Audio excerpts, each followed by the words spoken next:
Video ini merupakan lanjutan pembahasan kita yang kemarin. Nah, adegan pertama dimulai dengan memperlihatkan seorang Momo-chan yang sedang mengingat kembali beberapa hal di masa lalu. Yang diingat Momo adalah bagaimana ketika ia tak kembali lagi kepada orang tuanya. Dia yang merupakan seorang pangeran Otsutsuki, tentu memiliki semacam kasta tertinggi dari kalangan Otsutsuki lainnya. Admin berpendapat bahwa nanti, masa lalu Momo-chan pasti akan diceritakan juga. Sama seperti Kurama di tubuh Naruto, yang sejarah hidupnya telah dijelaskan oleh Kishimoto saat itu di mana dia merupakan pecahan Jubi dari kecil, dan kemudian disebarkan ke semua desa shinobi. Nah, sementara untuk Momoshiki, identitas keluarganya pasti juga ditampilkan, dan dia merupakan seorang anak dari sang Raja Otsutsuki. Momo-chan lalu berbicara ke Boruto dengan berkata, "Hei bocah, apa yang kau katakan tadi, memang merupakan sesuatu yang luar biasa. Faktanya, Orochimaru tampak memiliki pengetahuan tentang para Shinju. Dan jika aku melihat bentuk tubuhnya, dia seperti tercipta dari salah satu tubuh seekor Jubi." Boruto lalu menjawab, "Aku telah mengetahui tentangnya ketika masih remaja. Ayahku pernah menjelaskan kepadaku jika tubuh Orochimaru penuh sel dari Hokage pertama. Dan sel Hokage pertama merupakan tubuh dari Jubi juga. Akan tetapi, apa kaitannya itu dengan dirinya?" Momo-chan lalu menjawab, jika dia memiliki sel tubuh Jubi, ada kemungkinan bahwa dia memang tak terpengaruh oleh Zeno. Walaupun dia bukan bagian dari Otsutsuki, sepertinya sel tubuh Jubi juga tak mempan terhadap kekuatan Eida.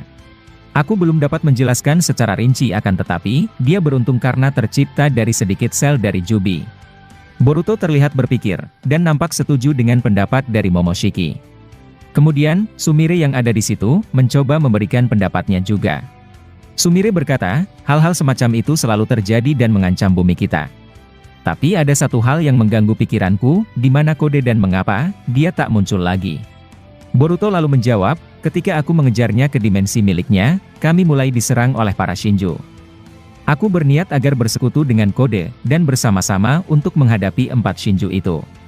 Akan tetapi, Kode justru melarikan diri, menggunakan limiter miliknya ke tempat yang tidak ku ketahui. Sumire kemudian berkata lagi, aku dapat menyimpulkan jika Kode adalah poin penting dalam kemunculan pecahan Jubi itu. Dia memiliki karma putih dan kemunculan ego Jubi, dikarenakan ambisinya untuk membunuhmu Boruto. Akibatnya, sifat serta keinginan Kode yang membara, mengalir serta membuat Jubi memiliki ego tersebut. Seandainya kita membuat Kode berniat baik, mungkinkah para Jubi itu seketika kehilangan ego mereka? Boruto lalu menjawab, sepertinya itu tidak berlaku lagi Sumire. Bisa kukatakan, kita telah terlambat untuk mencegah hal itu. Sekarang, para Shinju tinggal menunggu waktu untuk mencapai evolusi terakhir mereka yang mungkin lebih mengerikan. Aku dan Kawaki bisa melawan mereka akan tetapi, kami juga tak bisa bertarung sambil melindungi kalian.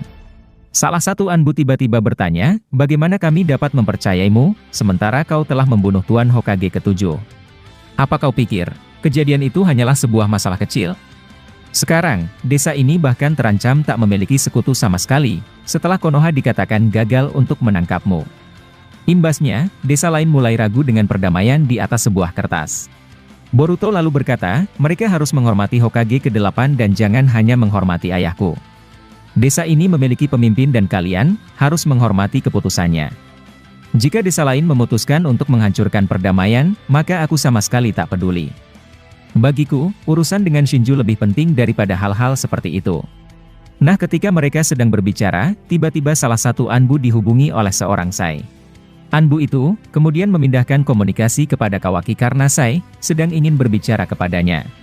Sai lalu berkata, kami mengandalkanmu Kawaki, namun sekarang, desa lain sepertinya mulai kehilangan kesabaran pada kita. Ada beberapa Anbu dari desa kiri yang mencoba mencari tahu tentang kita. Mereka melakukannya dengan rahasia, dan itu sama saja sedang menginvasi desa kita secara diam-diam. Aku ingin menanyakan ini kepadamu karena dirimu merupakan anak dari Naruto. Apa yang akan kita lakukan kepada mereka? Kawaki dengan wajah seriusnya, kemudian menjawab bahwa mereka harus dibunuh saja.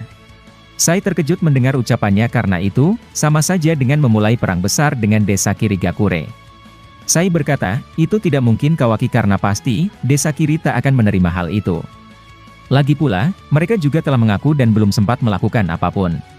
Sementara itu, adegan berpindah dan memperlihatkan seorang Sai melaporkan itu kepada Shikamaru juga. Shikamaru yang masih tersambung dengan Boruto, kemudian menjawab komunikasi dari ayah Inojin. Sai lalu melaporkan Anbukiri kepada Shikamaru, serta tujuan mereka. Shikamaru terkejut, dan merasa bahwa ini terlalu berlebihan. Shikamaru berkata, "Apa, ini benar-benar di luar dugaanku.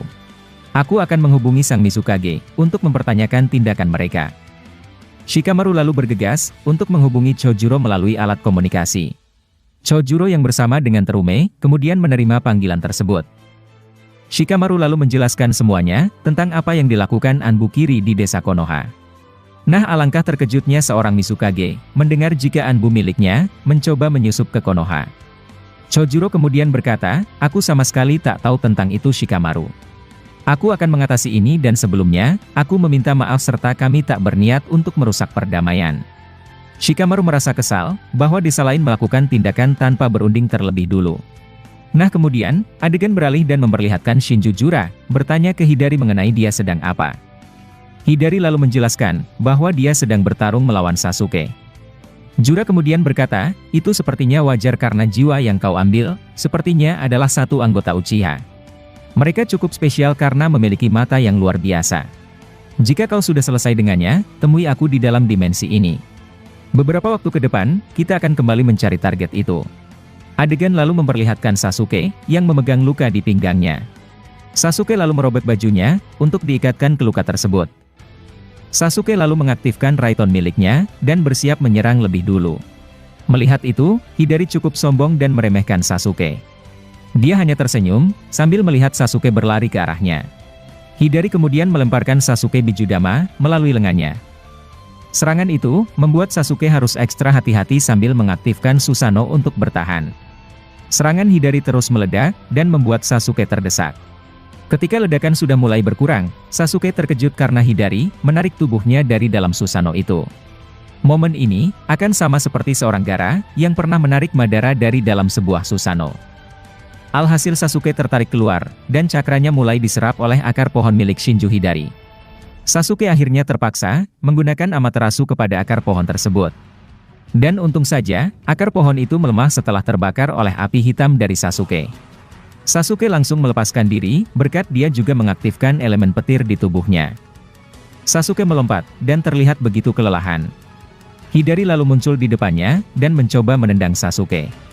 Namun, Sasuke berhasil menangkisnya dan mereka, sekarang sedang beradu taijutsu. Sasuke yang berasal dari klan Uchiha, memiliki taijutsu yang juga luar biasa. Dia mampu mengimbangi Shinju Hidari, meskipun dalam keadaan terluka. Adegan lalu berpindah kepada Amado, yang tergesa-gesa mencari file data Karma Kawaki di komputer. Ekspresi wajahnya seketika berubah menjadi bahagia, setelah tahu bahwa anaknya, akan segera dia hidupkan secara utuh. Tapi, ini sangat mencurigakan karena dia, bisa melakukan itu padahal hanya manusia biasa. Namun jika Amado adalah Otsutsuki, jelas anaknya juga merupakan seorang Otsutsuki. Dan kalau demikian, mungkin itu ada kaitannya dengan dua logo Otsutsuki yang telah hancur di markas Ishiki. Admin sudah pernah menjelaskan itu akan tetapi, admin belum pernah mengungkapkan jika mungkin, salah satu logo adalah anak dari Amado. Itu pun jika Amado benar-benar adalah seorang Otsutsuki juga. Kemudian, adegan memperlihatkan seorang Koji, yang diperlihatkan ingin ke tempat Boruto berada. Koji kemudian keluar, dan mencoba pergi secara diam-diam. Akan tetapi ketika dia hendak beranjak dari sana, tiba-tiba seorang wanita memanggil dari arah belakangnya. Wanita itu langsung berkata, "Hei, siapa kau dan mengapa kau tampak bertingkah mencurigakan?" Koji terkejut, tapi tak memalingkan wajahnya ke wanita tersebut. Dan seperti yang kalian ketahui, wanita itu adalah seorang Tsunade. Koji langsung menjawab, "Aku hanyalah orang biasa, yang mencoba pergi dari sini.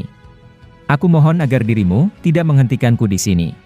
Tsunade diketahui tak melihat wajahnya juga namun, dia berniat untuk menyerang Koji. Tapi setelah momen menegangkan tersebut, adegan ternyata tiba-tiba telah berakhir di sini. Untuk kelanjutannya, kita akan membahasnya pada video part ke-124 nantinya. Masih banyak prediksi atau hal-hal yang akan terjadi ke depannya, yang bakalan kami bahas tuntas di channel ini.